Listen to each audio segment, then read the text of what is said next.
सूर्याची आहता अंधारू नये सर्वथा, मा प्रकाशाची कथा ऐकता पा.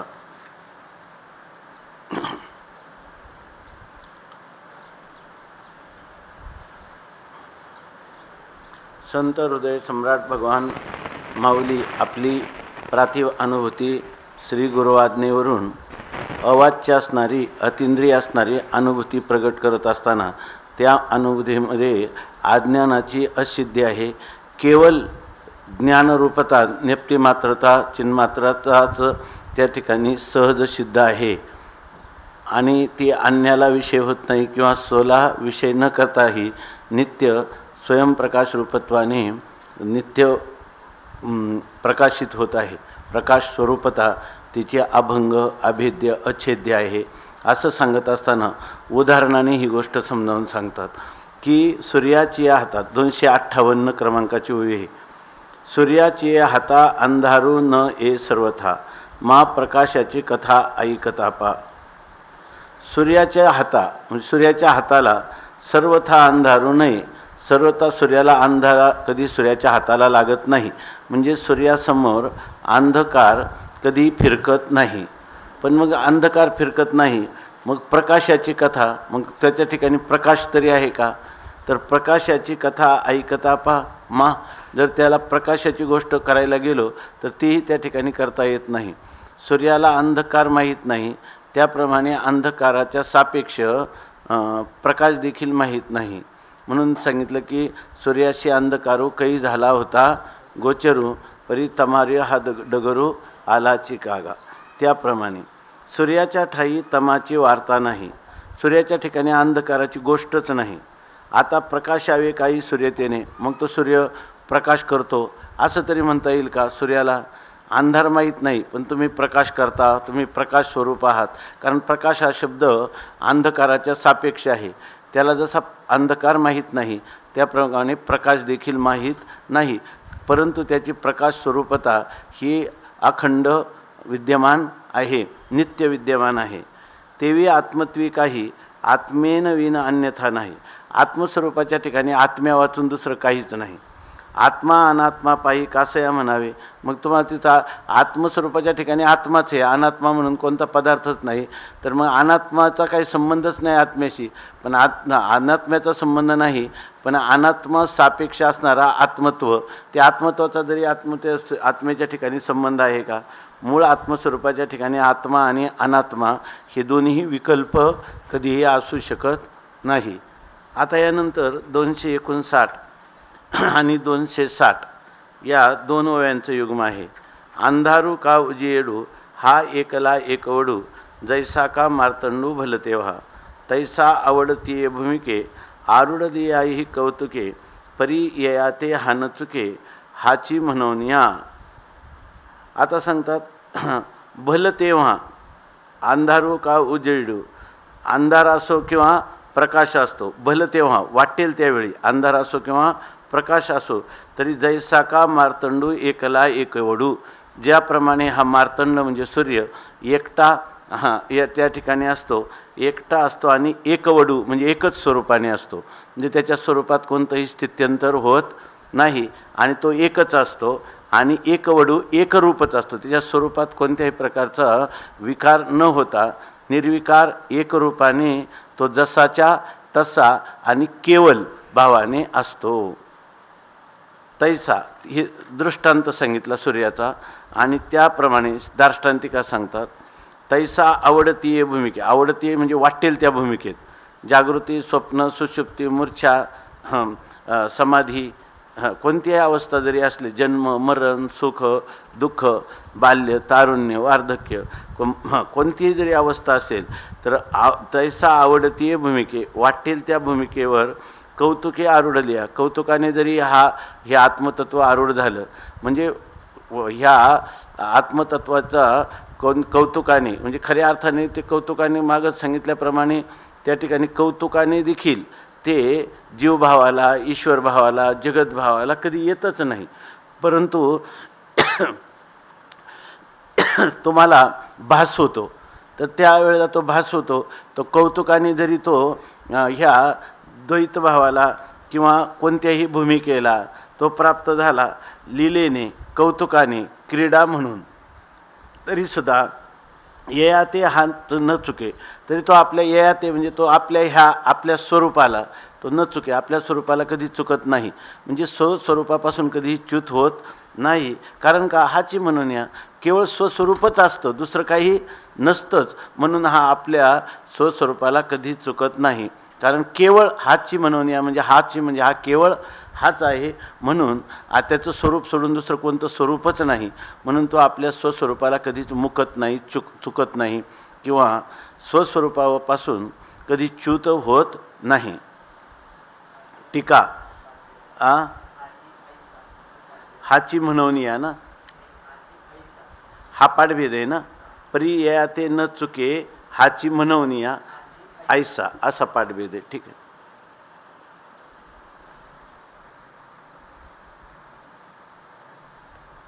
कारण हाच असाच आहे किंवा हाची म्हणून या हा असाच राहतो म्हणून. हा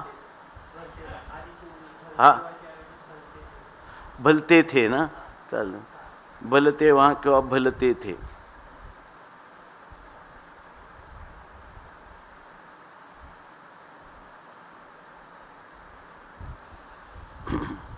आता टीका. असो अंधार किंवा प्रकाश, परी सूर्य नेणे हा भास, तो एकला सावकाश जैसा तैसा. अंधार असो किंवा प्रकाश असो, सूर्याला मूलभूत सूर्यस्वरूपाच्या ठिकाणी अंधार किंवा प्रकाश हे दोन्ही भास त्या ठिकाणी नाहीत.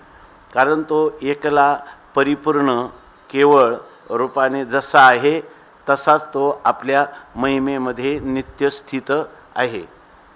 सूर्याआड काही उपाधीचा आला नाही, तो आवडे ते ठाई प्रकाश रूपची. सूर्याच्या आड दुसरा कोणता उपाधी आला असं झालं नाही. सूर्याच्या समोर कोणता म्हणजे प्रकाश किंवा अंधार हे दोन्ही उपाधी रूपाने कधी त्याच्या समोरच आले नाही. तो वाटेल त्या ठिकाणी प्रकाश रूपच आहे. तुम्हाला जेव्हा अंधाराचा भास होतो तेव्हाही प्रकाश रूपच आहे, आणि अंधार सापेक्ष प्रकाशाचा भास होतो तेव्हाही सूर्य प्रकाश रूपानेच विद्यमान आहे. तेवी उपाधी भाव स्फुरत, तै आत्मा नव्हे उपाधी म्हणत, जेवी मृग जळी न बुडत रवी किरण. उदाहरण देतात की जरी आत्म्याच्या ठिकाणी उपाधीचा भावाचं स्फुरण झालं म्हणजे उपाधीची सत्ता आहे असं त्या ठिकाणी जरी आपल्याला स्फुरण किंवा ज्ञान झालं तरीसुद्धा तत्वतः आपल्याला आत्मा उपाधीनं युक्त झाला असं वाटतं, परंतु आत्मा कधी उपाधीनं युक्त होत नाही. जसं मृगजळाच्या ठिकाणी रवी किरण म्हणजे सूर्याचे किरण मृगजळामध्ये कधीच बुडी देत नाही, कारण मृगजळ म्हणजे सूर्यकिरणाच्या ठिकाणीच मृगजळाचा भास होतो, पण त्यावेळेलाही सूर्यकिरण हे मृगजळाशी संबंधित होतात आणि त्याच्यामध्ये बुडतात असं मात्र कधी घडत नाही. ते बी काय वाटलं तर पुन्हा सांगायला किंवा त्याचं स्पष्टीकरण सांगा, थोडंसं आपण वेगाने घेतो म्हणून. तेवी जेव्हा जैसा भावे तो भावाची शोभा पावे, परी आत्मा तैसा नव्हे तो आत्माची मात्र. तेवी त्या सूर्यकिरण ज्याप्रमाणे मृगजळात बुडत नाहीत त्याप्रमाणे जेव्हा त्या आत्मस्वरूपाविषयी आपण तो अमक्या अवस्थेने युक्त आहे अशी भावना करतो त्यावेळेला त्या भावालाच फक्त आपल्या संकल्पनेलाच शोभा येते. आत्मा तसा त्या संकल्पनेसारखा होत नाही. आपण जी तो सुखी दुःखी हे आपल्या केलेल्या संकल्पाची शोभा आहे, त्या आत्मस्वरूपाच्या ठिकाणी ही शोभा आत्मस्वरूपाला प्राप्त होत नाही किंवा ती दशा ती स्थिती आत्मस्वरूपाला प्राप्त होत नाही, तो आत्ममात्रत्वानेच राहतो. येथे जो विपरीत भाव त्या भावाशीच जेथे ठावो तो सिद्ध आत्मा राहो पालटे काही. ते म्हणतात इथं जी आपण विपरीत भावना केली आत्मस्वरूपाविषयी, प्रकाशरूप असणाऱ्या आत्मस्वरूपाच्या ठिकाणी अंधार आणि प्रकाश अशी आपला ह्या सूर्याच्या ठिकाणी जशी कल्पना करावी तसं या आत्मसूर्याच्या ठिकाणी आपण जी विपरीत भावना केली त्या विपरीत भावना ज्या ठिकाणी राहते, विपरीत भावना ज्या ठिकाणी राहते तो सिद्ध असणारा आत्माराम आहे. म्हणजे ती जी केलेली कल्पना आहे ती कल्पनासुद्धा वास्तविक कल्पना रूपाने तिथं नाही, तिथं आहे अधिष्ठान रूपाने आत्मा. त्यामुळं त्या कल्पनेने आत्मस्वरूपामध्ये काहीच बदल होत नाही. तो आत्मराजा जो आहे तो काही पालट होतो का? त्याच्यामध्ये काही स्थित्यंतर, गत्यंतर, परिणाम, विकृती काही निर्माण होते का? नाही. तुमच्या कल्पनेतच शोभतात. आत्मस्वरूपाला त्या कधी स्पर्श होत नाही. आत्मस्वरूप त्याने अस्पर्शित अचुंबित राहतं. म्हणून आवडतीये भूमिके आत्मा मात्र न चुके, हे दृष्टांते अनिके ऐशेची बोले. आणि म्हणतात आवडती भूमिका म्हणजे आवडणारी नाही, आवडती म्हणजे वाटेल ती भूमिका जरी तुम्हाला झाली तरी आत्मा आपल्या स्वरूपमात्राला कधी चुकत नाही. म्हणजे आपल्या स्वस्वरूपापासून कधीही च्युत होत नाही किंवा त्या स्वस्वरूपामध्ये कधीही परिवर्तन किंवा परिणमन घडत नाही. हे तुम्हाला आणखी आम्ही दृष्टांत देऊन हीच गोष्ट पुढं सांगणार आहोत. आता 261 क्रमांकाच्या वहीमध्ये दृष्टांताच्या रूपाने सांगतात. सिंधूची शिव न मोडे, पाणीपणा सळू न पडे, मोडले जरी गाडे तरंगाचे. आता सिंधू म्हणजे समुद्र आहे. त्या सिंधूची शिव न मोडे, समुद्राची मर्यादा जी आहे तर ती मर्यादा कधी मोडली जात म्हणजे भंग होत नाही. पाणीपणा सळू न पडे, आणि पाणीपणामध्येही कोणत्या प्रकारचा सळू न पडे म्हणजे भंग होत नाही. मोडले जरी गाडे तरंगाचे, जरी तरंगाचे गाडे मोडले म्हणजे किती अनंत तरंग जरी त्या ठिकाणी उत्पन्न झाले आणि नाश पावले, बरोबर ना, तरीसुद्धा ते तरंग त्या सिंधूच्या मर्यादा मोडून जातात का? नाही. आणि त्यांच्या पाणीपणात कोणत्या प्रकारचं भंग होतो का? पाणीपणात किती जरी हजारो तरंग उत्पन्न झाले आणि नाश पावले किंवा उत्पत्ती नाशाचा तरंगाचा व्यवहार आपल्या ठिकाणी घडला तरीसुद्धा समुद्राचे जी काही मर्यादा आहे त्या मर्यादेला सोडून ते तरंग कुठे जातात का? आणि त्यांच्यामध्ये असणारं पाणीपणा, त्यांच्यामध्ये असणारं जे उदकत्व, त्या उदकत्वाचा काही भंग होतो का? किंवा उदकत्वाला सोडून ते तरंग स्वतंत्र रूपाने सिद्ध होतात काय? होत नाहीत. हीच गोष्ट टीकेमध्ये सांगतात. तरंगाकारी पायी सिंधूशी उल्लंघिले नाही, आणि पाणीयाहुनी काही विपरीत नव्हेचे. ज्ञानेश्वरीमध्ये ओवी आहे ना, जळावरील तरंगू जरी धावी नलास वेगू, तरी नाही भूमी भागू क्रमीला तेने. अशाच प्रकारची स्थिती आहे. तर टीका, तरंगाकारी पायी सिंधूशी उल्लंघले नाही. किती तरंगाचे आकार झाले तरी त्यांनी समुद्राचं उल्लंघन केलेलं नाही. आणि पाणीयाहुनी काही विपरीत नव्हेचे, आणि पाण्याहून म्हणजे पाणीपणाला सोडून ते तरंग वेगळे कधीच झालेले नाहीत. तरंगाचे भार उद्गादले अपार, परी पाणीयाची कोर उल्लंघिली नाही.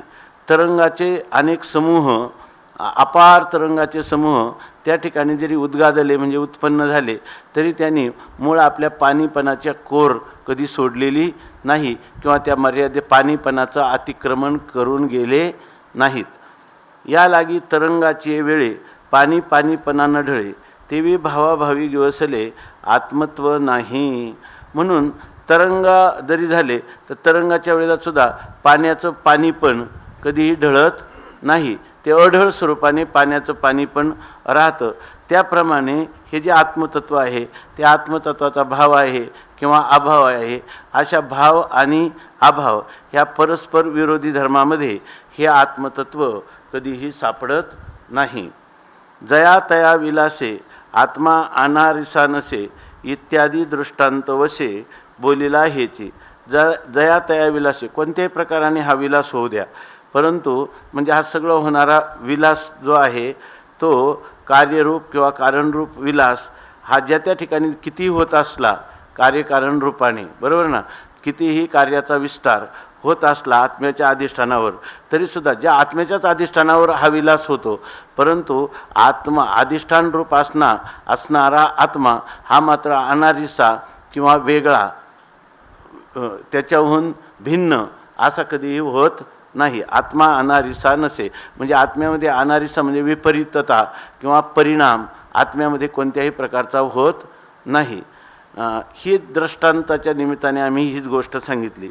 आता दृष्टांताने ही गोष्ट सांगितली ना, परंतु तत्वतः आपल्याला असं वाटतं का दृष्टांत पाहिला आणि दृष्टांतावरून दार्ष्टांतिक सिद्ध केला, परंतु ह्या अध्यात्मशास्त्रामध्ये हे दृष्टांत उपमा वगैरे हे अपुरे आहेत.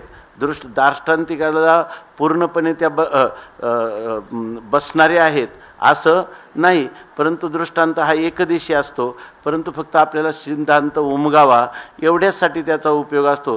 दृष्टांत हा दार्ष्टांतिकाच्या सर्वांगाने सारखा कधीच नसतो, नाही तर तो दृष्टांत न होता तो दार्ष्टांतिक किंवा सिद्धांत झाला असता. हीच गोष्ट आता सांगतात. म्हणजे कोणी लगेच या दृष्टांताविषयी आक्षेप घेऊ नाही. दृष्टांत आणि दार्ष्टांतिका, इथं तर दार्ष्टांतिकात असं आहे आणि दृष्टांतामध्ये तर ही उणीव आहे. दृष्टांतामध्ये उणीव असणारच. दृष्टांत हा एकदेशी असतो, फक्त आपल्याला त्याचा एक निर्देश करण्यासाठी त्याची उपयोगिता असते. त्याच्या दृष्टांताची कक्षा ही कुठपर्यंत आहे हे जाणूनच आपण त्या ठिकाणी सिद्धांत समजून घेण्यासाठी त्याचा उपयोग करावा. हे वक्त्याचा वक्त्याला अभिप्रेत असतं, हे वक्त्याचं तात्पर्य असतं. म्हणून दृष्टांत देऊन दार्ष्टांतिकात समजावून सांगण्याची पद्धत आहे. यासाठी आता पुढं तेच स्वतः ग्रंथकारच सांगतात. आता दृष्टांताची अठाई तर्क उठतील पाही परी आत्मत्व नाही दृष्टांताविषयी. तुम्हाला अगोदरच सांगतो, दृष्टांत सांगितलं का दृष्टांताविषयी तुमच्या अंतःकरणात तर्क निर्माण होतील, परंतु आम्ही आधीच सांगतो का हे जे आत्म्याचं स्वरूप आहे ते दृष्टांतासारखं सर्वांगाने नाही. का कसं काही नाही? काजे सूर्य अंधकार नाही परी नेत्राशी तो पडे ठाई तरी परिच्छिन्नतेच्या ठाई उपमिले पूर्ण. आता तुम्ही म्हणाल सूर्याच्या ठिकाणी अंधकार नाही, बरोबर आहे ना, पण अंधकार नाही, पण आम्हाला डोळ्याला आहे की नाही, जीवाला या ठिकाणी अंधकाराची प्रतीती येते की नाही?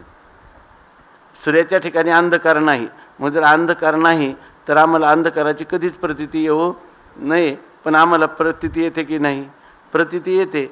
याचा अर्थ काय झालं की सूर्याचा जो प्रकाश आहे तो परिच्छिन्न आहे.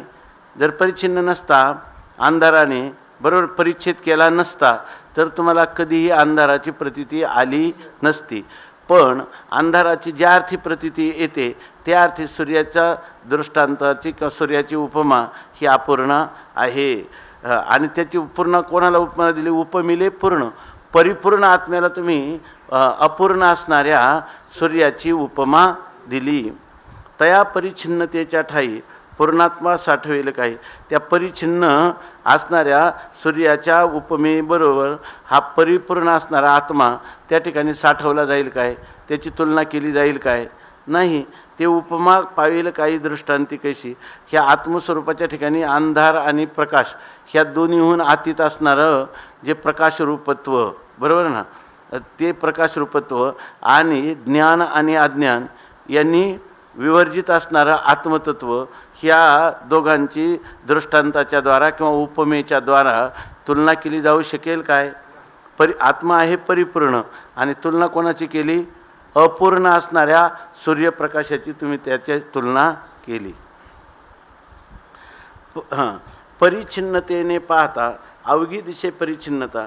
जर परिच्छिन्नतेने जर तुम्ही दृष्टांताकडून पाहिलं तर दृष्टांत परिच्छिन्न आहे, मग तुम्हाला आत्म्याच्या ठिकाणी काय होईल? परिच्छिन्नतेचीच कल्पना करावी लागेल. म्हणून पूर्ण स्वरूपाला खऱ्या अर्थाने ह्या सूर्यप्रकाशाची किंवा अंधार आणि प्रकाश ह्या दोन्हींची उपमा देऊन आपला आत्मप्रकाश हा कसा परिपूर्ण आहे हे सांगता येणार नाही. म्हणून परिपूर्ण आत्मप्रकाशाला परिच्छिन्न सूर्याच्या प्रकाशाची उपमा देता येणार नाही. यासाठी संमत श्लोक सांगितला. तस्मात् दृष्टांत दार्ष्टांत विकलोल्लसितैरलं यया कयाचिद युक्त्या तू महावाक्यार्थम आश्रयेत इति वाशिष्ठे. तस्मात् म्हणून दृष्टांत दार्ष्टांत विकल उल्लासितैहि आलम. या ठिकाणी जर आत्मस्वरूप जे आहे ना ते कसं आहे? दृष्टांत आणि दृष्टांतानुरूप दार्ष्टांत या दोन्हींही विकल आहे. म्हणजे दृष्टांत आणि दार्ष्टांत यांच्यामध्ये आत्यंतिक साम्य प्रतिपादन करण्याहून ते काय आहे? विकल आहे, करताच येत नाही. असा जो उल्लसित, असा जो निरतिशय व्यापक असणारा आत्मा तो अलम परिपूर्ण असणारा जो आत्मा, त्या आत्म्याला यया कयाचित युक्त्या, ज्या ज्या कोणत्या तरी युक्तीच्या द्वारा योजनेने, म्हणजे कोणत्या तरी त्या ठिकाणी आपण लक्षणा करीत असताना कधी जहद लक्षणा, कधी अजहद लक्षणा, भागत्याग लक्षणा, अशी जी कोणती समोर युक्ती येईल त्या युक्तीने महावाक्यार्थम आश्रयेत, महावाक्याचा आश्रय घ्यावा. म्हणजे महावाक्यार्थाचं ज्ञान करून घ्यावं. म्हणजे महावाक्यार्थाचं ज्ञान करून घेताना आपल्याला आपण काय म्हणतो, याच्यामध्ये भागत्याग लक्षणा ही एक युक्तीच आहे ना.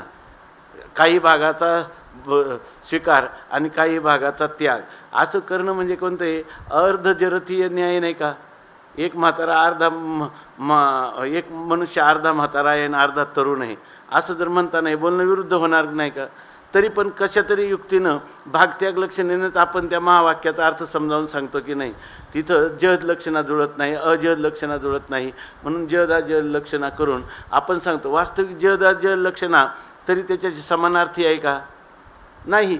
त्याच्या ठिकाणी तो अखंड वस्तू आहे आत्मा. त्याचा त्याग करायला दुसरा अनात्म पदार्थ आहेच कुठं, आणि ग्रहण करायला त्याच्याहून भिन्न पदार्थ नाही, आणि स्वतःचा स्वतःला विषय होत नाही. असं असूनही आपण महावाक्यार्थाचा आश्रय म्हणजे महावाक्याचं यथार्थ ज्ञान करताना यया कयाचित युक्त्या, कोणत्या तरी ह्या युक्तीने भागत्याग लक्षणेसारखी युक्ती करून आपण त्या ठिकाणी वाक्यार्थ लक्ष्यार्थ, वाच्यार्थाने ज्ञान होत नाही तेव्हा लक्ष्यार्थाने होतं, किंवा उपलक्षणाने होतं, किंवा त्या ठिकाणी ते म्हणतात की भागत्याग लक्षणे नाही, तिथं कोणती आहे लक्षित लक्षणेनं त्याचं ज्ञान होतं. असं अनेक प्रकाराने शास्त्रामध्ये सांगितलेलं जातं. परंतु वास्तविक सर्व दृष्टांत काय आहेत, ह्या सर्व युक्ती आहेत त्या अपूर्ण आहेत. ही गोष्ट लक्षात घेतली पाहिजे. इति वाशिष्ठे, हे वाशिष्ठामध्ये सांगितलेलं आहे. दृष्टांत एकदेशी न पवती पूर्ण स्वरूपाची, सगळे एकदेशी दृष्टांत जे आहेत ते ह्या परिपूर्ण स्वरूपापर्यंत कसे प्राप्त होतील, परिपूर्ण स्वरूपाशी त्यांची तुलना कशी बरे करता येईल, अर्थात करता येणार नाही. हेची पुढे आदरेशी बोलत असे ऐका. हीच गोष्ट आम्ही अत्यंत आदरपूर्वक सांगणार आहोत पुढं, ती तुम्ही ऐका असं म्हणतात.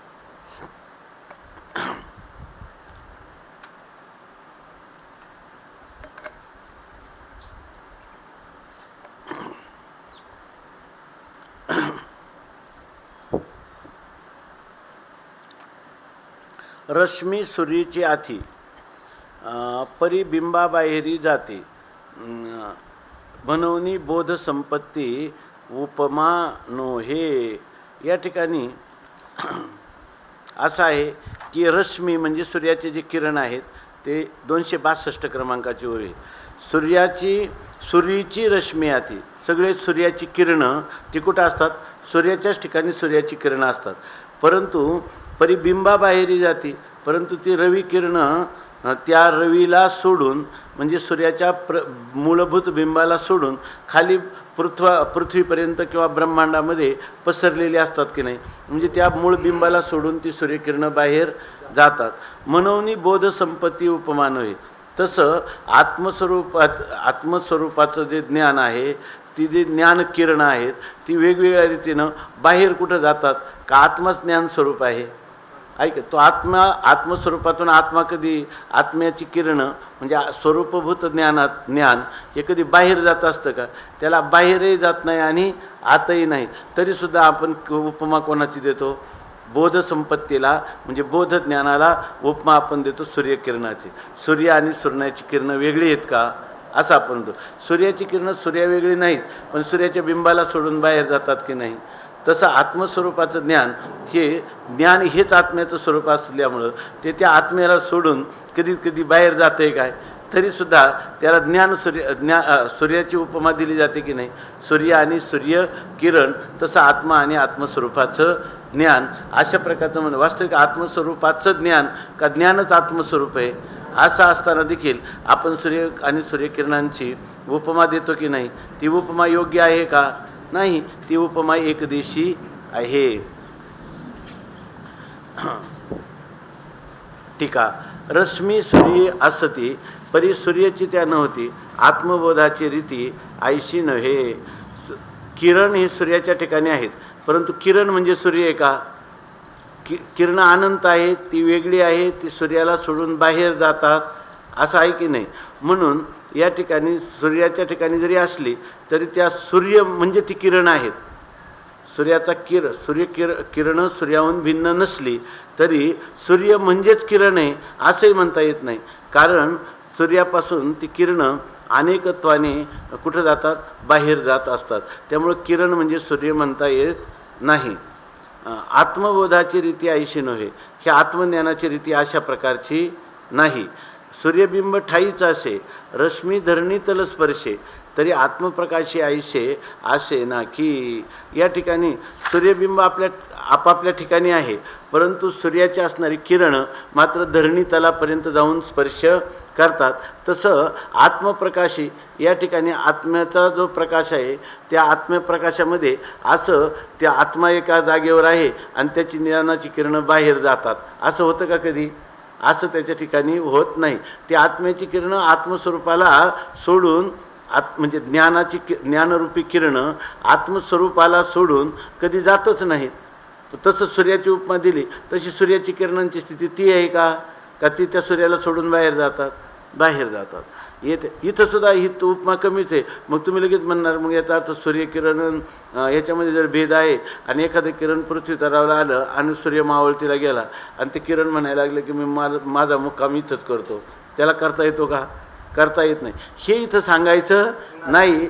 फक्त त्या किरणांचा व्यवहार जो आहे तो उदाहरण जे आहे ते एकदेशी आहे आणि हे जे आहे ते सार्वत्रिक उदाहरण आहे. तर तिथं सर्वत्र केवळ आत्मस्वरूपाचीच व्याप्ती आहे, तो कुठं जात नाही आणि ते किरणांना कुठं यावं लागत नाही. ते आत्मस्वरूप हे आत्मा हा ज्ञान स्वरूपच आहे. त्या ज्ञानस्वरूप आत्म्याच्या ठिकाणी ज्ञानाचं कुठं येणंही नाही आणि जाणंही नाही.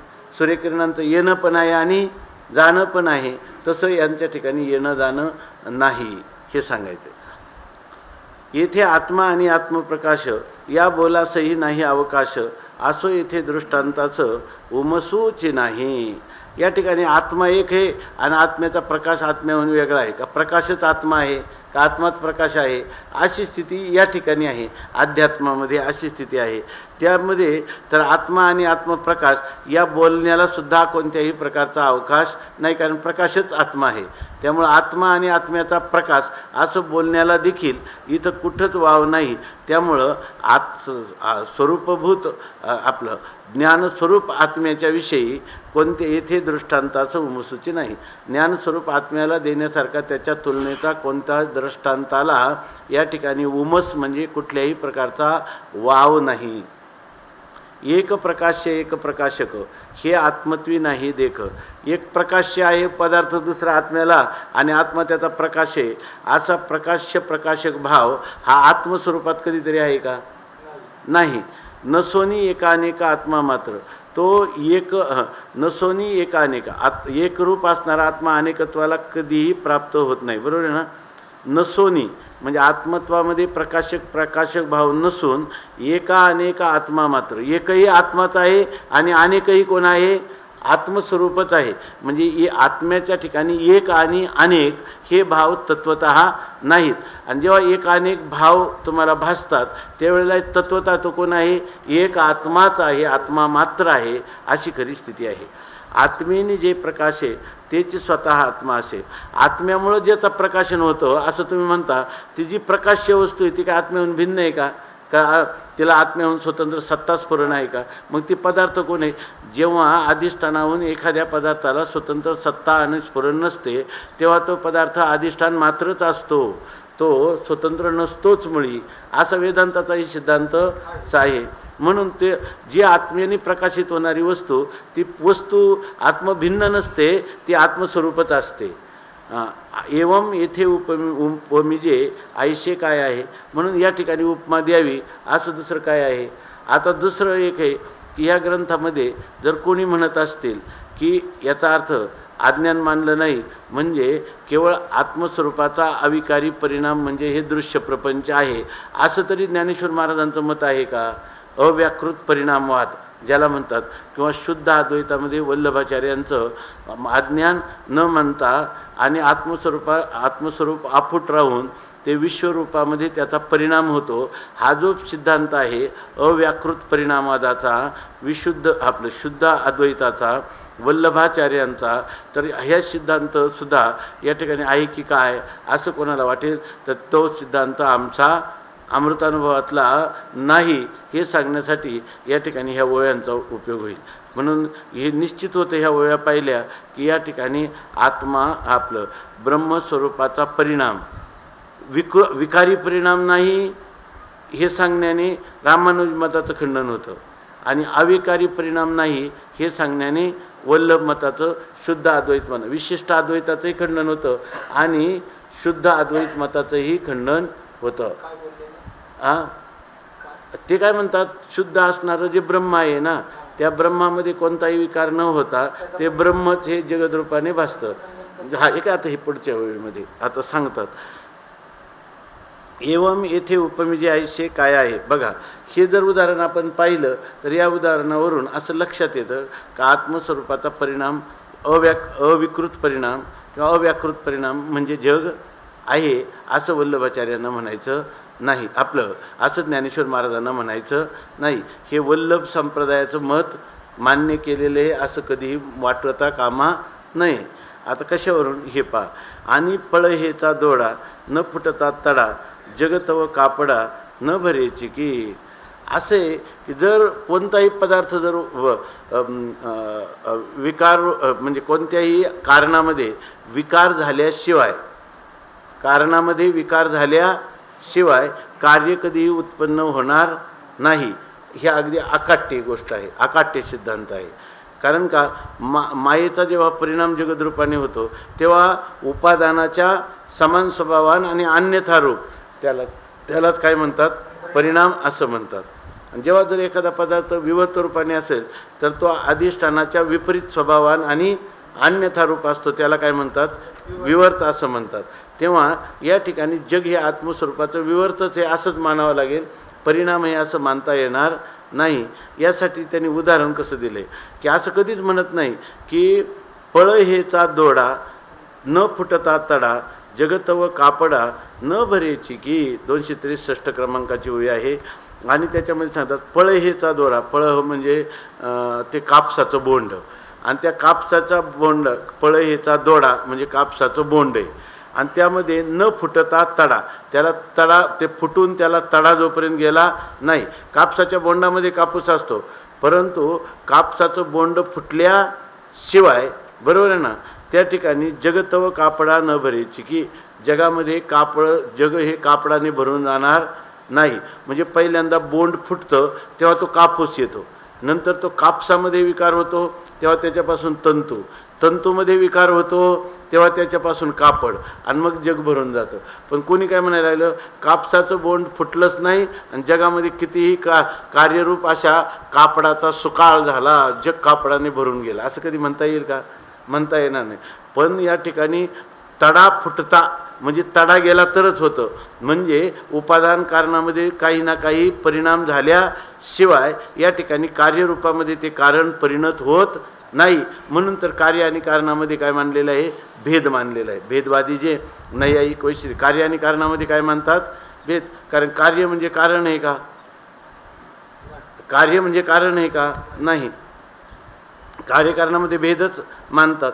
पण ह्या भेदवाद्यांचं इथं निराकरण झालं की नाही? कार्यकारणामध्ये भेद मानतात, बरोबर आहे ना, त्यांचंही निराकरण झालं. कार्यकारणामध्ये भेद कसा आहे तर ते सांगतात की साधारणपणे आपण जर पाहू गेलो तर आता ह्या ओळीचा सरळ अर्थ आपण पाहिलं ना, पळ हेचा दोळा म्हणजे कापसाचं बोंड तडा न फुटता, त्याला फुटून त्याच्यामध्ये तडा गेला नाही म्हणजे ते उकललं नाही तोपर्यंत जगतो कापडा न भरायची की. ते जग काय कापडाने भरून जात नाही. हे खरंच आहे की नाही? त्याचं इथं टीका सांगतात बघा. आता तंतुपट दृष्टांत तोही येथे आगटित पळहेपासून होतं कापूस जेव्हा. आपण काय म्हणतो, पट जे आहे ना, नावाला पट आहे परंतु त्याच्यामध्ये सगळे तंतूच आहेत की नाही? परंतु ते म्हणतात तंतुपटाचा जो दृष्टांत आहे तसे जगामध्ये ब्रह्म दिसे उघडे असं म्हणतात ना. याच्यामध्ये सगळ्या जगामध्ये ब्रह्म उघडे. उघडं म्हणजे जर कोणी म्हणत असेल उघडं कोणत्या अर्थाने, आरंभवादाप्रमाणे तंतू आणि पट. पटामध्ये कशाची व्याप्ती आहे? सगळ्या तंतूचीच व्याप्ती आहे ना. वेदांतामध्ये आणि न्यायामध्ये तंतुपटाचा दृष्टांत दोन्हीकडे दिलेला असतो. पण एकामध्ये काय आहे की तो पट हा तंतूचा विवर्त आहे आणि त्याच्यामध्ये काय आहे प प प हा ते तर नंतरची गोष्ट आहे की त्या ठिकाणी तत्वता काय तंतूच आहे, पट फक्त वाचारंभणे असं आपण वेदांतामध्ये सांगतो आहे की नाही. परंतु अनेक प्रकारचे तंतू एकत्र येऊन मग पट होतं की नाही. म्हणजे तंतू म्हणजे पट आहे का? नाही. केवळ तंतू असला तर तंतूच्याच ठिकाणी राहतो. जेव्हा अनेक तंतू एकत्रीकरण त्यांचा संघात होईल तेव्हा त्याला पट हे नाव येतं. तंतूच्या संघाताला पट नाव येतं. म्हणजे याचा अर्थ तंतू म्हणजे पट नाही. कार्य आणि कारण यांच्यामध्ये अत्यंत अभेद म्हणता येत नाही, भेद मानावा लागतो. आता तंतुपट दृष्टांत तोही येथे आगटित आहे. इथे कसं सांगितलं हे बघा. तंतू आणि पट यांचा जर दृष्टांत दिला त्याचप्रमाणे ब्रह्म आणि दृश्य असं जर तुम्ही घेतलं बरोबर ना, तर तोही येथे आगटित, तोही या ठिकाणी अघटित म्हणजे असंभवनीय अशा प्रकारचा दृष्टांत आहे, अनुचित अशा प्रकारचा दृष्टांत आहे. कारण होतं कसं, पळहेपासून होतं कापूस. जेव्हा त्या कापसाच्या बोंडापासून पहिल्यांदा काय होतो, कापूस होतो आणि त्यावेळेला घडतं काय, तेव्हा पळहेचा दोडा फुटे, त्यावेळेला त्या कापसाचं बोंड फुटतं, मग कापूस प्रगटे, मग तो कापूस होतो. पण त्यावेळेला तो कापूसही आटे, मग तो कापूसही आटून जातो आणि मग तंतूच्या पोटी, मग त्या कापसापासून काय होतं, तंतूच्या पोटात कापूसही आटून जातो आणि मग तंतू राहतो. मग तंतुत्व मागे राहे ते वस्त्राची सिद्धी होय आणि मग तंतुत्व मागं पडतं आणि सिद्ध वस्त्राची आपल्याला प्राप्ती होते आणि तेने वस्त्रे जग हे उपयोग मानी आणि मग त्या वस्त्रांचा जग उपयोग मानतं. कोणी कापूस गुंडाळतं का वस्त्र म्हणून? जेव्हा ते वस्त्ररूपाला त्याच्यामध्ये अनेक प्रकारचे परिणाम होत येईल त्याच वेळेला बरोबर ना, त्याच वेळेला ह्या वस्त्राचा उपयोग आहे असं जग मानतं. झालं ना. परी पळहेचा दोडा न फुटता हे काही नव्हे तत्वता, आत्मयाशी तरी अन्यथा व्हावे न लागेल. परंतु हे सगळं होत असताना त्या कापसाचं बोंड फुटल्याशिवाय हे काही जगामध्ये वस्त्र रूपता ही काही प्राप्त होताना दिसत नाही. बोंड फुटलं नाही आणि त्याचं वस्त्र झालं असं नाही. बोंड फुटलं तेव्हा कापूस झाला, कापूस आटला तेव्हा तंतू झाला, तंतू आटला तेव्हा वस्त्र झालं. असाच प्रकार आपल्याला दिसून येतो. आत्मयाशी तरी अन्यथा व्हावे न लागे. कापसाला तंतू व्हावं लागलं, तंतूला वस्त्र व्हावं लागलं, तसा आत्मस्वरूपाच्या ठिकाणी अन्यथा भावाला म्हणजे परिणामाला आत्मा कधी प्राप्त झाला काय? कधीच प्राप्त झालेला नाही, व्हावंच लागत नाही. पूर्वरूपम अपरित्यज्य अवस्थांतर भानम अशी त्याची आत्मस्वरूपाची स्थिती आहे. आत्मा तरी अन्यथा नव्हे आणि अवघे हे आत्मा आहे. अवघे होणे नव्हे काहीच आत्मा. इथं कसं आहे, आत्म्यालाच तुलना करता येत नाही. ह्या तंतुपटाची किंवा कापसाची ही तुलना करता येत नाही, कारण आत्मा कधी अन्यथा भावाला प्राप्त होत नाही. आणि मग हे जग काय आहे, केवळ आत्माच आहे आणि आत्मा कधी अन्यथा भावाला प्राप्त नाही झाला. जग काय आहे, अवघे आत्मा आहे. हे जग नाहीच आहे, ते काय आहे, आत्मा. जग हे फक्त वाचारंभण मात्र नाव आहे, पण तिथं आहे कोण आहे, आत्मा. आपण पाहतो कोणाला, घट पाहतो कोणाला आणि म्हणतो घट. इथं काय आहे, पाहतो जगाला का पाहतो चैतन्याला आणि म्हणतो काय आहे, जग आहे. अशा प्रकारची स्थिती आहे. मग जग हे फक्त वाचारंभण मात्र नाव आहे. खऱ्या तत्व ज्याला अधिष्ठानाचं ज्ञान झालं त्याच्या दृष्टीने सर्व काय आहे, अधिष्ठान मात्रच आहे. अशी जर स्थिती असेल तर हे सगळं आत्माच आहे, अवघे होऊन नव्हे. पण हा ते जग तरी कोण झालेलं आहे, आत्माच झालेला आहे. पण झालेला आहे का, अवघे होऊन सर्व विश्व होऊनही हा मात्र काहीच झालेला नाही असा आत्मा आहे. तशी स्थिती त्या कापसाच्या बोंडाची आणि वस्त्राची आहे का, नाही. मग कापसाच्या बोंडातून वस्त्र ही जी कार्यकारण भाव परंपरा आहे ती आत्मस्वरूपाच्या ठिकाणी अगदी तशाच तुलनेची होते का, काहीच होत नाही. मग आत्म्याला दृष्टांत कापसाच्या बोंडाचा काय तंतू आणि वस्त्र असं देता येईल का, देता येणार नाही. आता ती म्हणे कापसाच्या बोंडाचा दृष्टांत देता येत नाही, पण आम्ही सोन्याचा दृष्टांत देऊ. सोन्याचा सुद्धा दृष्टांत आपण म्हणतो माऊलीने काय केलं, अगा सोन्याचे मणी केले, सोन्याचे मणी केले, सोन्याच्या सुती ओविले, ऐके ना तैसे जगम्या धरिले सभयाभ्यंतरी. किंवा भाष्यकारांनी देखील सुवर्णाचे मणी केले आणि आपलं ते सुताचे मणी केले आणि सुतामध्येच ग्रंथित केले, असं वर्णन केले, असं आपण म्हणत असतो. पण हे तरी उदाहरण काय परिपूर्ण झालं का? आपण म्हणतो हे दृष्टांत एकदम तंतोतंत दिला गेला, तंतोतंत. याचं तंतोतंत पण सुताचं मणी सुताच्या दोऱ्यानेही होत नाही आणि सोन्याचे मणी आणि सोन्याच्या सुतानेही याची जी काही साम्यता आहे त्या दृष्टांत आणि दार्ष्टांतिकाची ती तंतोतंत सिद्ध होत नाही. कसं? त्याच्यासाठी इथं माऊली सांगतात हे दृष्टांतसुद्धा अपुरेच आहे. सोनं आणि सोनयाचा रवा रवेपणाचा ठेवा आगविया अवयवा लेणे नव्हे. तर ते म्हणतात सोन्याचा रवा, सोन्याचा एखादा तुकडा आपण काढला तर रवेपणाचा ठेवा, त्या ठिकाणी काय झालं, तुकडा म्हणून जर आपण ठेवला तर आगविया अवयवा लेणे नव्हे, आपल्या सर्व अवयवांना त्या सोन्याचा तुकडा अलंकार म्हणून शोभेल का? नाही. वास्तविक त्याच्यात सोनंच आहे का नाही? सोनं, त्या सोन्याचा अलंकार केला तर शोभेल, पण सोन्याचाच एक तुकडा किंवा सोन्याची लगड असेल तर ते लगड आपल्या आगव्य अवयवा, आपल्या संपूर्ण अवयवांना त्या सोन्याची लगड किंवा सोन्याचा तुकडे कशा प्रकाराने शोभा देतील काय? अर्थात देणार नाही. आता हा जो दृष्टांत आहे ना याच्यावरची टीका पहा. सोने याची उपमा द्यावी तेही तेथे आगटीत आगवी, सोने याचा रवा न पववी अवयवा शोभा. सोन्याची उपमा द्यावी तर ही अघटित आहे, अनुचित आहे. कारण सोन्याचा तुकडा किंवा सोन्याचा लगड ही अवयवा शोभा न पावी. किती सोनं असलं अवयवावर घातल्यावर ते शोभा येईल का? नाही. म्हणजे सोनं आणि अलंकार हे दोन्ही काय आहे, आपण म्हणतो अखंड अर्थाचं उदाहरण आहे. अखंड कुठे? सोनं आणि अलंकार याच्यामध्ये भेदच करावा लागतो, मोडावं लागतं, पुन्हा त्याचे अलंकार करावे लागतात, तेव्हा ते अवयवाला शोभा देतात. सोनं काय म्हणजे सोनं आणि अलंकार याच्यामध्ये आपल्याला काय म्हणावं लागतो?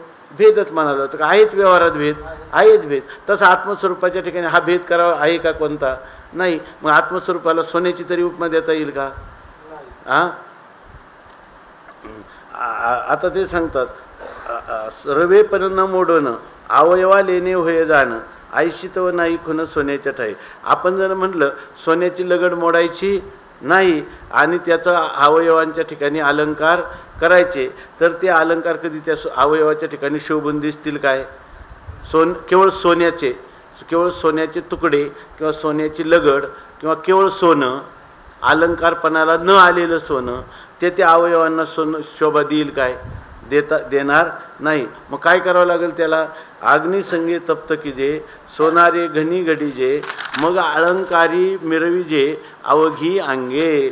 पहिल्यांदा आपल्याला ते अग्नीच्या तापामध्ये ते सोनं तापावं लागेल, नंतर त्या सोनार त्याला घनाचे घाव घालणार, त्याचे अलंकार करणार आणि मग ते अलंकार होतील तेव्हा ते आपल्या अवयवाला शोभा देतील. एवढी प्रक्रिया मध्ये करावी लागते की नाही?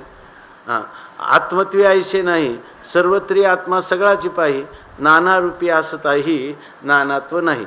मग ह्या आत्मेचा सोन्याची तरी उपमा देता येईल का? सोन्यामध्ये विकार होतोच की नाही? तेव्हाच त्या अवयवाला शोभा दे. सोनं म्हणजे अलंकार असं कधी म्हणता येईल का? नाही. तसंच आत्म्याच्या ठिकाणी सर्वत्र आत्माच आहे आणि आत्मा जरी नाना रूपाने असला तरी तत्वतः त्याच्यामध्ये त्याचे एकरूपत्व अभंग असल्यामुळे तो नानात्वाला कधीच प्राप्त झालेला नाही. तसं सोन्यामध्ये राहिले का? सोने विकाराला प्राप्त झाले, आत्मा कधी विकाराला प्राप्त झाला आहे का? कोणत्याही विकाराला प्राप्त झाला नाही. मग आता नाना रूपी असताही नाना रूपाने आत्मा भासत असला तरी त्याच्या ठिकाणी तत्वतः नानात्व मात्र कधीच प्राप्त झालेलं नाही. आगाय हे जे अनेकता काही आत्मत्वी निपटून नाही अनेक भावे तितुकेही आत्माचे असे. जर तुम्ही पाहिलं ना तर आत्म्याच्या ठिकाणी निपटून पुसून अगदी चाटून पुसून पाहिलं तर आत्म्याच्या ठिकाणी अनेकत्व कधीच नाही. आणि जेव्हा तुम्ही अनेकत्वाची भावना करता तेव्हा अनेकत्वाची भावना म्हणजे कोण आहे? आत्माच अनेकत्वाने आहे. अनेकत्वाची भावना करता तेव्हा कोण आहे? कारण तुम्ही आत्म्यालाच पाहता ना, अनेकत्व फक्त वाचार मात्र म्हणत असता. तत्वतः अधिष्ठानाचं जर तुम्हाला यथार्थ ज्ञान झालं तर अनेकत्व कोण आहे? आत्माच आहे, उक्तंच. आणि ही गोष्ट गीतेमध्ये सुद्धा सांगितली, अविभक्तंच भूतेषु विभक्तमिवच स्थितम इति भगवद वचनम. आत्मा हा कधीही विभागाला प्राप्त न होताना जणू काही अनेक प्राण्यांच्या रूपाने, अनेक भूतांच्या रूपाने तो विभागाला प्राप्त झाल्यासारखा वाटतो. अशा प्रकारचं भगवत वचन. म्हणजे तत्वता कधीही तो विभागाला, अनेकत्वाला, बहुत्वाला किंवा द्वैतत्वाला प्राप्त होतच नाही. याविषयी भगवत वचन गीतेमध्ये प्रमाण म्हणून सांगता येईल. आगा सकळ ही पुरुषोत्तम धाम, परी तेथे नाही सकळपण, त्या पुरुषोत्तमाची खुण ऐका सांगू. ते म्हणतात हे सगळं जे आहे ना, हे सगळं पुरुषोत्तमच आहे. दिसतं तेवढं काय आहे? सगळं परमात्मा रूपच आहे. तो का म्हणे, जे जे भेटे आणि ते ते वाटे मी आईशे, अशी स्थिती आहे. परंतु जे जे भेटे ते जे जे आहे का तिथं सकळ परमात्माच आहे, पण सकळपण म्हणून तिथं काही नाहीच आहे. तिथं कोणी आत्मत्व आहे, आहे की नाही? त्या पुरुषोत्तमाची खूण ऐका सांगे. त्या पुरुषोत्तमाचं काय खूण म्हणजे स्वरूप आहे ते आम्ही तुम्हाला सांगतो. यासाठी श्रुती प्रमाण दिली. तो पुरुषोत्तम म्हणजे खरोखरच विकाराला प्राप्त झालेलं जे पदार्थ आहेत ते पदार्थ त्याचं स्वरूप आहे का? ते पदार्थ त्याचं स्वरूप नाही. मग त्याचा अर्थ हा सगळं पुरुषोत्तम आहे म्हणत असताना श्रुतीमातेनं आपल्याला त्या पुरुषोत्तमाचं वास्तव स्वरूप सांगितलं. हे असज्जड दुःखद्वैतात्मक ते पुरुषोत्तम आहे हे श्रुतीचं सांगण्यात तात्पर्य नाही. म्हणून कठोपनिषदातली श्रुती या ठिकाणी प्रमाण देतात. इंद्रियेभ्यः परा ह्यर्था अर्थेभ्यश्च परम मनः, मनसस्तु परा बुद्धेरात्मा महान परः, महतः परम अव्यक्तम, अव्यक्तात् पुरुषः परा, पुरुषान्न परम किंचित, सा काष्ठा सा परागती ही. आता या ठिकाणी आपल्याकडं गीतेमध्ये असंच आहे आणि कठोपनिषदातही असंच आहे. मध्ये एक दोन विकल्प जास्त आहेत. तर तो इथं उपनिषदार्थाचा संदर्भ दिला आहे. बघा, जर कोणाला आठवलं भाष्यामधलं, मला आता आठवणार नाही सगळं, भाष्यामध्ये थोडंसं याचं स्पष्टीकरण आहे. आपण मध्ये कठोपनिषद घेतलं होतं ना, त्याच्यामध्ये हे सांगितलेलं आहे. इंद्रियेभ्यः परायर्था, इंद्रियांपेक्षा अर्थ म्हणजे इंद्रियांचे विषय हे पलीकडचे आहे. आणि अर्थेभ्यश्च परम मनः, आणि त्या अर्थापेक्षाही म्हणजे विषयापेक्षाही मन हे परम त्याच्या अतीत आहे. मनसस्तु पराबुद्धी, मनापेक्षाही बुद्धी त्याच्या अतीत आहे. बुद्धेर आत्मा महान परा, बुद्धीपेक्षाही आत्मा काय आहे? महान आणि त्याच्यापेक्षा पर आहे. महतः परम अव्यक्तम, आणि त्या महतत्वाच्या पेक्षाही अतीत कोण आहे? अव्यक्त आहे. बरोबर ना? किंवा श्रेष्ठ असा अर्थ काही ठिकाणी केलेला आहे. त्याच्यापेक्षा श्रेष्ठ म्हणजे त्याचंही असणारं अधिष्ठान. बरोबर ना? ते महतः परम अव्यक्तम, महतापेक्षा म्हणजे काय? पहिल्यांदा अव्यक्त प्रकृती, त्याच्यापासून महत्त्व, महत्त्वापासून अहंकार, असं आपण चिंतन करतो ना सांख्याप्रमाणे. तसं इथं महतः परम अव्यक्त, महत्त्वापेक्षा तत्व बुद्धीचं काही ठिकाणी बुद्धीच म्हणतात, पण ही वेष्टी बुद्धी, ही वेष्टी बुद्धी जी समष्टी महत्त्वातून उत्पन्न झालेली आहे ते महत्त्व त्याच्याही पलीकडचं आहे.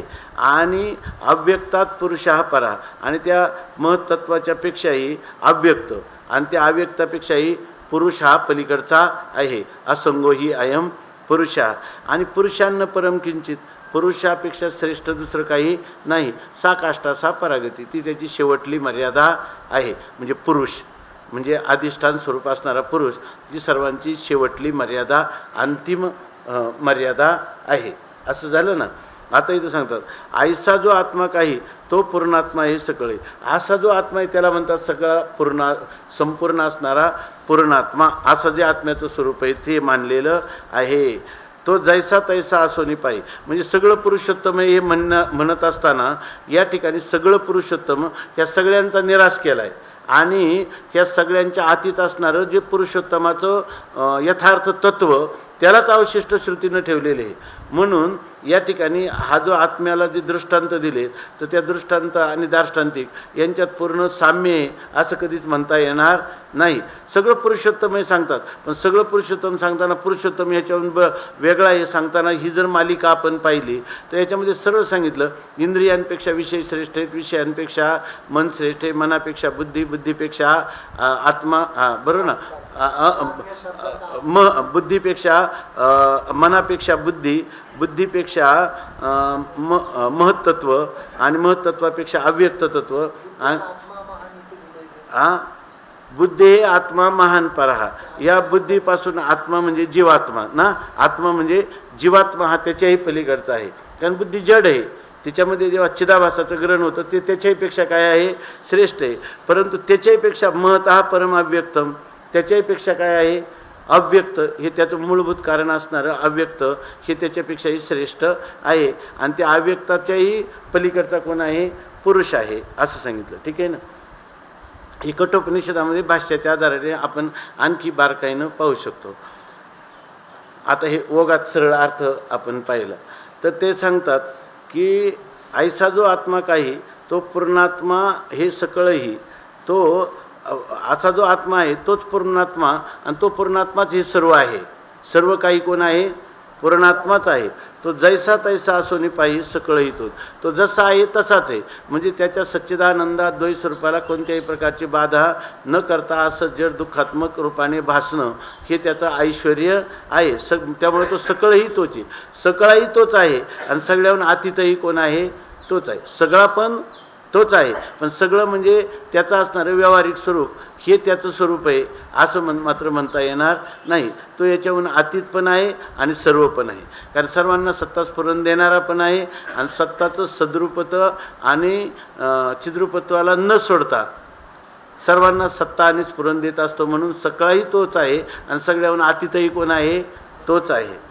येथे कारणांतराचा निषेध, आत्मा नित्य शुद्ध बुद्ध, दशांतराचा भेद येथे नाही. येथे कारणांतराचा निषेध, इतर सगळ्या कारणांचा निषेध केलेला आहे. म्हणजे ह्या दृश्य प्रपंचाला कारण हे दृश्य असणारे जे स्वभावम ईश्वरम कालम यदृच्छा नियतीम तथा परिणामंच मन्यन्ते प्रकृतीम पृथुदर्शिनः, ही सगळ्या कारणांतराचा काय केलेला आहे, निषेध. केवळ ह्या दृश्य प्रपंचाला कारण हे दृश्य जड अशा प्रकारची माया आहे, बरोबर ना, किंवा या ठिकाणी स्वभाव आहे, प्रकृती आहे, ईश्वर आहे, या सगळ्या कारणांतरांचा निषेध केला. आणि आत्मा नित्य शुद्ध बुद्ध, आत्मा कसा आहे, नित्य शुद्ध बुद्ध आहे. आणि आत्मस्वरूपाच्या ठिकाणी दशांतराचा भेद इथे नाही, कोणत्या अवस्थांतराचा भेद या ठिकाणी झालेलाच नाही असं श्रुती सांगते की नाही. कार्यकारणेविन, आत्मेच्या ठिकाणी कारणत्व आहे आणि जगाच्या ठिकाणी कार्यत्व आहे, असं कार्यकारण भाव आत्मस्वरूपाचा आणि जगताचा आहे असं सांगत नाही. कार्यकारणेविन जगची आत्मा परिपूर्ण, या ठिकाणी कार्यकारण भाव नसताना कार्यकारण जग, आत्मा जगाचं कारण आहे, जग आपलं जग आत्म्याचं कार्य आहे, अशा प्रकारचा कार्यकारण भाव नाही. आत्मा कार्यकारण भावाहून अतिरिक्त आपलं कार्यकारण भावाहून अतीत असा जगरूपाने परिपूर्ण आत्माच आहे. म्हणजे आत्माच आहे, जग नाहीच.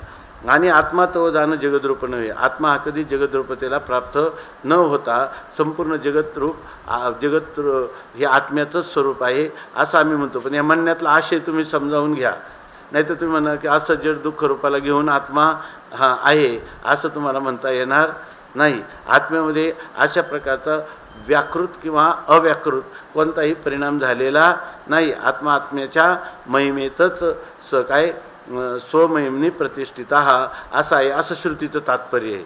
आणि हे अनेक अंगाने आपल्याला स्पष्ट होतं. त्यासाठी इथं कठोपनिषदाचा मंत्र त्यांनी उद्धृत करून आपल्याला सांगितला.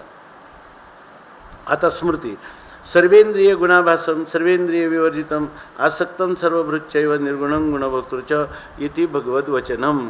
या ठिकाणी सर्वेंद्रिय प्रवचन करून आले का, सर्वेंद्रिय गुणाभासम, सर्व इंद्रिय आणि गुणांचं प्रकाशन करणारं, सर्वेंद्रिय विवर्जितम सर्व इंद्रियांहून अतीत असणारं, असक्तम कशाचंच आसक्ती धारण न करणारं, पण सर्वभृत सर्वांचं भरण पोषण करणारं, निर्गुण आणि गुणाचं भोक्त अशा प्रकारचं परमात्मा आहे असं वर्णन केलेलं आहे. सगळे परस्पर विरोधी धर्म आहे की नाही. मग याच्यावरून कसं काय सिद्ध होतं जेव्हा दोन परस्पर विरोधी धर्म एका अधिकरणात राहतात तेव्हा त्या अधिकरण बरोबर ना, तेव्हा त्या ठिकाणी ते दोन्ही काय असतात, भासमान असतात. जर दोन परस्पर विरोधी धर्म एका अधिकरणात एका कालात राहू शकत नाही, राहत असतील तर ते दोन्ही विरोधी धर्म हे काय असतात, मिथ्या असतं आणि अधिष्ठान त्यांनी असंग निर्विकार राहतं. ज्या अर्थी ते दोन धर्म परस्पर विरुद्ध एका अर्थात मिथ्या आहेत आणि मिथ्या पदार्थ अधिष्ठानात कोणताही विकार निर्माण करत नाही किंवा लाभहानी निर्माण करत नाही किंवा अन्यथा भाव किंवा द्वैत निर्माण करीत नाही, अशा प्रकारची स्थिती. याला सुद्धा भगवान स्वतः म्हणतात ना, ज्या अर्थी गुणभोक्तृच गुणांचा भोक्ता आहे असंही म्हणतात आणि पुन्हा काय सांगतात, निर्गुण आहे असंही म्हणतात. नंतर हा परमात्मा सर्वेंद्रिय गुणाभासम असंही म्हणतात आणि पुन्हा सर्व इंद्रियाधिकांनी विवर्जित आहे, निर्गुण आहे आणि गुणभोक्ता आहे असं परस्पर विरोधी धर्म सांगतात की नाही. याचाच अर्थ आत्मस्वरूपाच्या ठिकाणी यत्किंचितही विकार न होता हे जे सर्व इंद्रिय गुण आणि त्यांचं प्रकाशन हा व्यवहार फक्त काय आहे, वाचार मात्र कल्पित व्यवहार त्याच्या ठिकाणी होतो की त्या व्यवहाराने आत्मा नित्य स्पर्शित अचुंबित असा असतो. हे सांगण्यात त्या गीतेमध्ये भगवंत वचनाचं तात्पर्य आहे का दुसरं काही तात्पर्य आहे. आता सांगतात येथे सुवर्णासारिके पायी घडिले मोडिले कोणी काही एवं दृष्टांत ये ठाई अनुचित आगळे. इथं जर सुवर्णाचा अलंकार करताना त्याच्यामध्ये काही घडामोड करावी लागते, तसं हे आत्मस्वरूपामध्ये काही घडामोड केली म्हणजे हे जगत उत्पन्न होतं आहे. आत्मस्वरूपाच्या ठिकाणी घडामोड न करता हे जग भासतं आहे की नाही. का जेव्हा जग भासतं तेव्हा आत्माच असतो, आत्माच असतो का आत्माच भासतो, आत्माच भासतो. त्याला नाव काय येतं, त्या आत्म्याच्या भासत्याला नाव मात्र जगत असं येतं. का जगत हे फक्त नाम मात्र आहे का सगळंच नामरूप हे नाम मात्र आहे. का नाम मात्र पदार्थ अधिष्ठानात द्वैतच उत्पन्न करत नाही का अधिष्ठान मात्रच असतं. असं खरं असं आहे. आगा आत्मप्रकाशे करून एवं दृष्टांत ये ठाई अनुचित आगे. म्हणून आत्मस्वरूपाच्या ठिकाणी हे सगळे दृष्टांत काय ठरतात, अनुचित ठरतात. आगा आत्मप्रकाशे करून दृष्टांतास आणावे दृष्टांतपण आत्मखुन काय जाणं दृष्टांती सापडे. आत्म्याच्या प्रकाशाने काय करावं, दृष्टांतामुळे आत्म्याचा प्रकाश होतो का आत्म्याच्या प्रकाशाने दृष्टांताला दृष्टांतपण आणता येतं, अशी खरी स्थिती आहे. म्हणून आत्म्याची खून कुठं दृष्टांतामध्ये सापडेल काय किंवा आत्म्याचं स्वरूप आणि दृष्टांताच्या द्वारा सापडता येईल काय, म्हणून नाही. म्हणून तुम्ही करा घटा पटा नका जाऊ आठा अमुच या तार्किकांचा टाका संघ आणि पांडुरंग स्मरा हो. या ठिकाणी ही सगळी मतं आहेत ना, ही मतं काय अनेक प्रकारच्या दृष्टांतांनी आम्ही तुम्हाला युक्तीनं यौक्तिक चिंतनाने आत्मस्वरूप किंवा जीवब्रह्मैक्य हे तुमच्या बुद्धीवर आरूढ करणं, ह्या वल्गना करणं व्यर्थ वल्गना नाहीत काय आहे, कारण त्या दोघांचं काय कोणत्याही प्रकारचं साम्य नाहीच आहे. मनोनी दृष्टांत अघटमान हे पुढेही बोली जेल जाण हे श्रोता सावधान परिसावे. म्हणून आत्मस्वरूपाच्या ठिकाणी दृष्टांत कधीच असू शकत नाही. आत्मस्वरूपाला देण्यासाठी कोणताही दृष्टांत हा अघटित आहे. म्हणून असं कोणताही दृष्टांत घटवता येत नाही, सांगता येत नाही, योजना करता येत नाही. हे पुढेही बोली गेले जाणे, हे आम्ही पुढेही बोलणार आहोत. हे श्रोता सावधान परिसावे. श्रोत्यांनी हे सावधरीतीनं श्रवण करावं. न फेडिता आडवावं दिगंतवनी दिगंता जावं नयेमा पावो उपमा काही. आता ते म्हणतात न फेडिता आडवावं दिगंतवनी दिगंता जावं नये मा पावो उपमा काही.